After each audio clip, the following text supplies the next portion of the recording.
আজও আবার দুপুরের ঘরোয়া বাঙালি রান্নাবান্না নিয়ে হাজির আমি।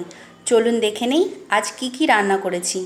করেছি ভাত, আর করেছি নিম বেগুন, আর আছে চিংড়ি মাছ আর চাল কুমড়ো দিয়ে একটা তরকারি,